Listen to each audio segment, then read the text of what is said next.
Break. Back step. Okay. Ari. Scoop.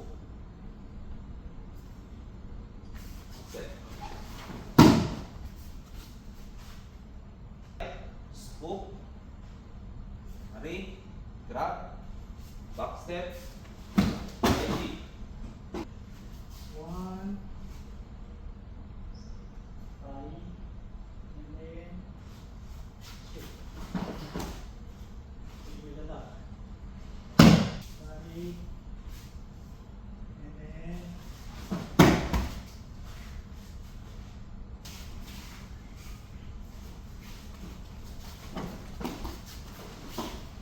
ay, Tuluyan mo na yan.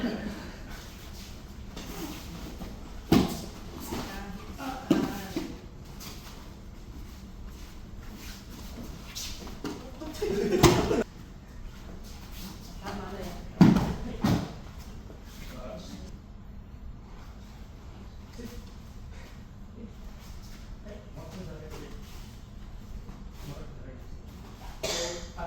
Actually, wala akong position mag-share ng very specific kasi you have your own program.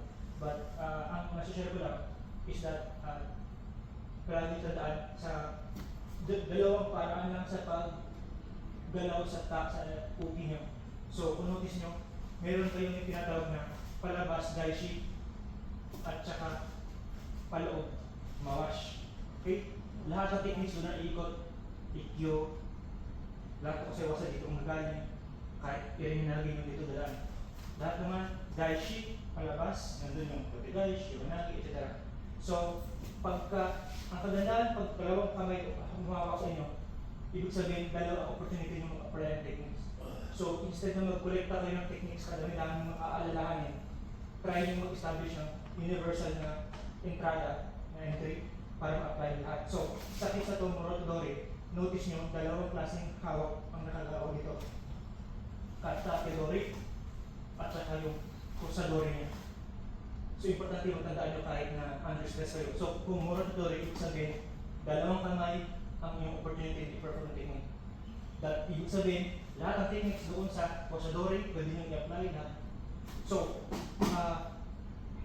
try nyo to, kung try nyo muna to, basically mag-establish tayo ng universal na entry.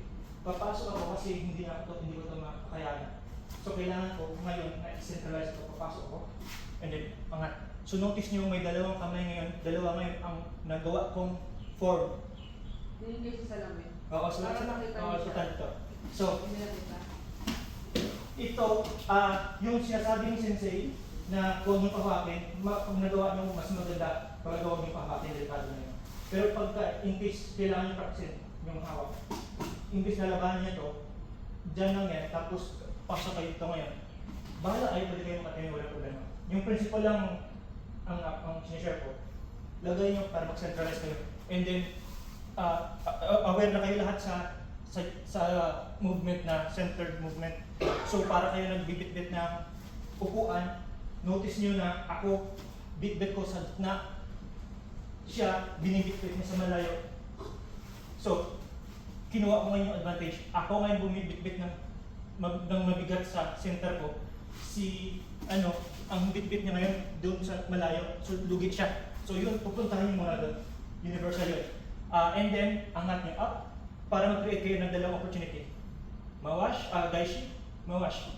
So, meron kayong dalawang option, pwede nyo i-diretso, or pwede nyo mag-tentan muna kayo. And then, ganun pa rin balik. Ang ginawa ko lang doon is, niluwagan ko lang para may opportunity ako maggawa nito later on. So, otherwise, the same lang yun. Pasok up, pwede ko siyang diretso ikyo, or kung gusto gaishi, pasok. Pero ang gaishi nyo ako dito is yung sa ilalim ng industry.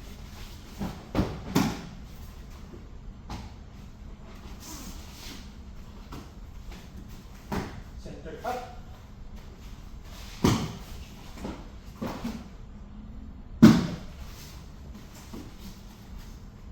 So, tutuloy natin yung gawin ko kotegaishi. Kinuha ko yung kotegaishi kanina sa kategori. Kotegaishi here. Pero pwede ko siyang kunin din dito sa itaas.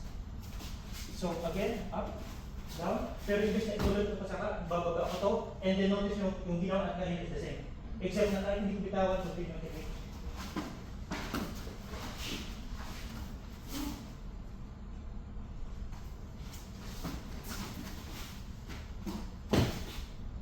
Madami akong tinambak sa huli, pero forget about that. Prioritize nyo muna kung maintindihan nyo yung entry para universal. Again, inside, out.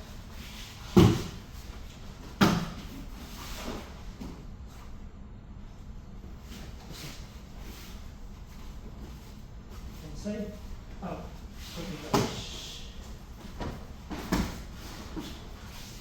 Okay, thank you very much. Sir, okay, that's it. Okay po kayo.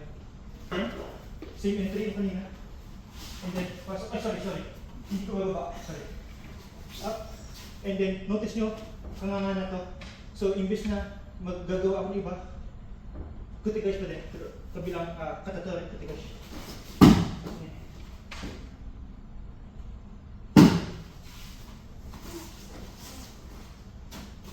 Again, entry, pasok. And then, hindi ko nababa, expose na to, diretso na.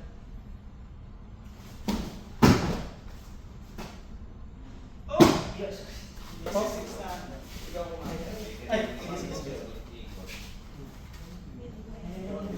Take a miss. Dalawa na.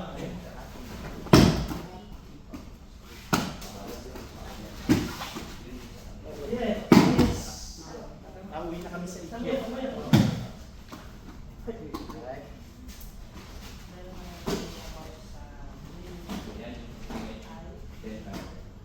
Hawak pa.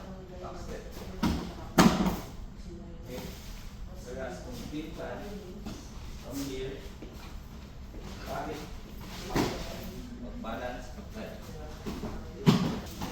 Pangalawa,